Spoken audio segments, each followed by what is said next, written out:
Welcome back, y'all. I'm your host, 44K. K stand for King K. This is NFTV. That's Information TV.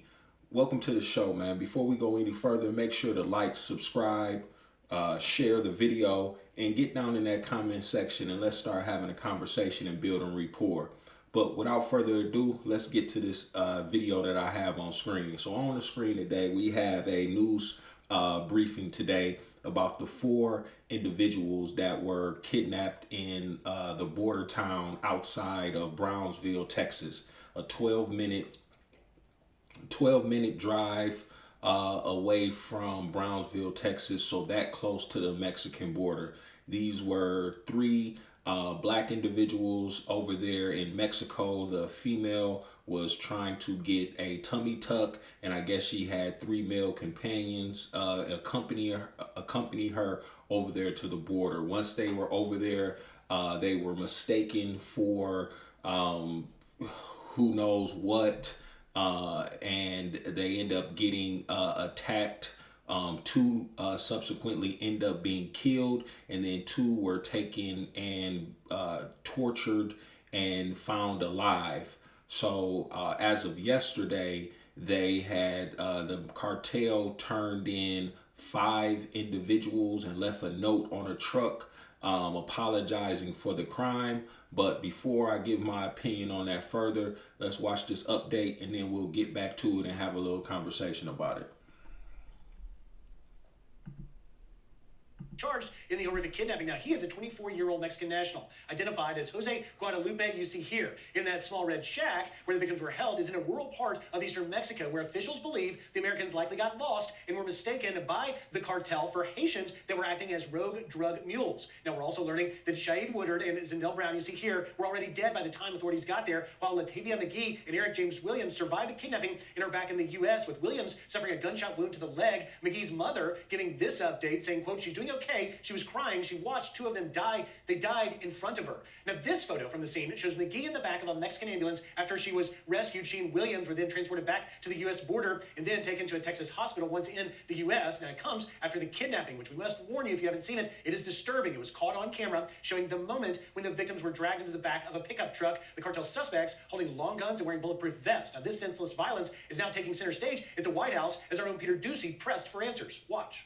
Cartels kill Americans on this side of the border with drugs, and now they're killing Americans on the other side of the border with guns. Why is President Biden so comfortable with cartels operating so close to the U.S.? We are seizing fentanyl at record historic levels because of what the president has done to secure our border. But the violence aspect of it, now Americans are being slaughtered. Would President Biden be taking the same approach if it was Al Qaeda or ISIS operating just across the border from an American city? The president takes this very seriously. He takes this very seriously. The FBI and other agencies have been on top of this. And the State Department takes the violence very seriously, reiterating that it has listed 6 Mexican states, including Tamaulipas, where this happened, as do not travel alert. It's the strongest advisory the State Department can issue for places in Mexico. Steve Ainsley Bryan? All right, thank you. Charged in the... So let's talk about this right quick. So I have some issues with this. One issue I have is, let's address the lamestream media, fake news itself. So earlier today we had a situation where you have four Americans. Who cares if they're black, white, Mexican, Chinese, whatever. They're four Americans. These Americans were ambushed, killed, and tortured. But you have some news stations that that wasn't a good enough story for them. So they had to dig up the past of two of the individuals and bring up the fact that these individuals had drug charges in the past. Mind you, no drugs was found on them. The cartel had already admitted to mistakenly kidnapping them and killing them, turned over individuals, but they still felt the need to address these persons' past criminal history and vilify them, even though they were the victims of this heinous crime.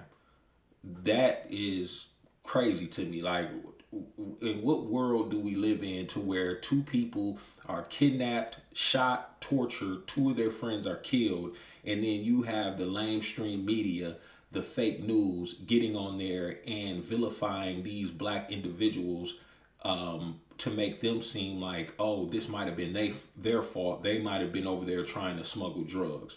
That's why I always tell people, when you have these situations to where the media tries to portray themselves as an ally to the black plight and to any type of movement, they don't care about none of that. All they care about is clicks. And if the black struggle or the black plight gets them clicks, or if the violence in our neighborhoods gets them clicks, then that's what they're going to do. They're not looking for a solution for any of those problems. They're not looking to talk about the different the fathers in the neighborhood that are taking care of their kids, or the cleanup efforts, or black entrepreneurs trying to set up businesses in those areas. All they want to do is highlight the lowest of the lows, the small percentage of the criminal aspect of the black community, just so that they can get eyeballs on their screen, and then they can perpetuate the image of the black community that they want to. But with that out the way, let's address this story. We have to do something. We have to get this under control. We all know that the number one killer of young people now is fentanyl. We all know fentanyl is being produced over in China, but then it's being transferred to Mexico and making it across the Mexican-United States border into the hands of cartel, into the hands of drug dealers, into the hands of the most vulnerable in our community. And people are dying at record numbers because of fentanyl overdoses. This is a dangerous drug. This drug is 50 times more powerful than heroin. So this drug is extremely addictive. This drug also the high doesn't last as long as heroin, because with heroin they could have their hit in the morning and be good all day. These highs last 5 to 10 minutes, so you have people constantly looking for a fix, and then the smallest amount of fentanyl could cause someone to go into an overdose. So you have these situations where now 12 minutes or 12 miles away from Brownsville, Texas, which is probably, I'm in the Dallas area, so it's probably like 5-6 hours from Dallas. You have cartels operating that close to the Mexican border, to where United States citizens go over there seeking a procedure, get kidnapped, 2 of them get killed, 2 of them are tortured, 1 is found shot in the leg, barely holding on. They saw their friends get killed in front of them. And when President Trump tried to do something about it and build a wall, and was saying they were sending criminals and drug dealers and cartel members over to the United States, you had the Democrats saying that he was racist. So more so than protecting your actual citizens in America, you care about labeling, you care about the feelings of these individuals that we are calling criminals and drug dealers and all these other type of things, saying we're xenophobes, saying Trump's a xenophobe, he's a racist, and doing everything that you can to block him from being able to build the wall, being able to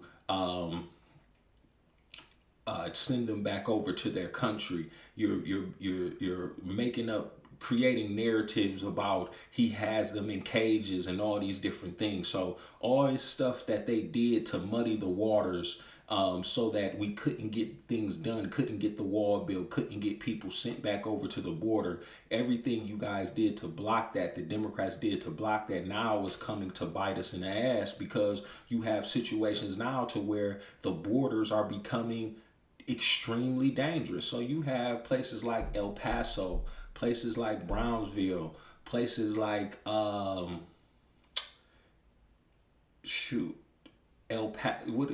Paso, Brownsville, these different border states, to where now it's going to bleed over into the United States, and it's going to get vicious. And I think honestly we need to take the ATF needs to go over there and lay down the heavy hand.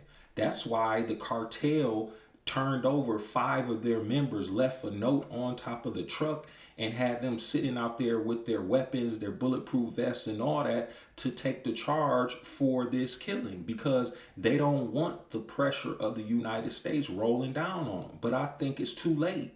It's too late for that. You have already killed 2 Americans. You have already tortured 2 others. And now we gotta apply pressure. We have to apply pressure. We have to put an end to this. I do not understand, if we know that fentanyl is bleeding across the borders and we know it's happening in these border towns, why aren't we bringing the pain to these people? Like, why aren't we bringing the pain to these people? This is a terrorist organization. These cartels are terrorist organizations. These people are using kids as mules. These people are using sex trafficking, using women as mules to get drugs, fentanyl, the #1 killer of young people, over into the United States. And we are too busy worried about feelings, worried about the optics, worried about symbolism, instead of actual solutions and actual tangibles that can help to fight this situation.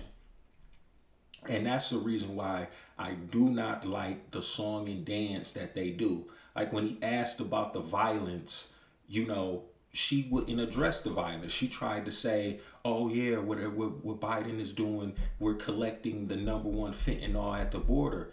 Yeah, that might be the case, but you still have basically open borders. More people have still crossed over into the United States while underneath President Biden's watch than any president's watch, because they feel like you are receptive to them coming over to this country illegally. So if these people want to come over to the country legally, apply for it legally, then that's fine and dandy. Everyone should have the ability to live the American dream if they're able to get over here legally. And that's whoever's trying to get over here legally. Canadians, Haitians, Cubans, South Americans, Mexicans, Europeans, whoever it is, get over here legally. I'm not trying to discriminate against anyone obtaining American citizenship, but the difference is we know that it's bad actors coming directly from the Mexican cartels causing death and destruction in America. So while there's death and destruction happening because of these Mexican cartels and the drugs and sex trafficking and other things that they're bringing over the border, for right now, we have to shut it down. And it should be a bipartisan effort to build a wall, because it's not like it's going to stop it at point blank, but it is a deterrent. And that deterrent, if it makes it more difficult, then it's going to lower the numbers of people able to get over. It makes it more difficult for them to get over. It makes it easier for us to be able to spot them if they're trying to climb the gate, cut through the gate, make a tunnel, however they're trying to do it. But all I know is that this situation here needs to be eye-opening, because 4 Americans were kidnapped. 2 of them were murdered. 2 of them were tortured 12 miles away from Brownsville, Texas, the United States of America. If that's not a situation or an event to cause people to work together to get something done about this border crisis, I don't know what is. But like I said, like, subscribe, share this video, get down in the comments, let me know what you think. I'm your host, 44K. The K stands for Kincaid. Please, I thank you so much for tuning in. I thank you so much for being a part of this journey. Like I said, each and every day that I drop these videos, I'm trying to get better and better each and every day. So I definitely would like you all's feedback. I definitely like you guys to drop into the comments. Let me know what you want to hear about. Let me know what you think about the topics that I've talked about. But until the next time, peace and love. I'm out.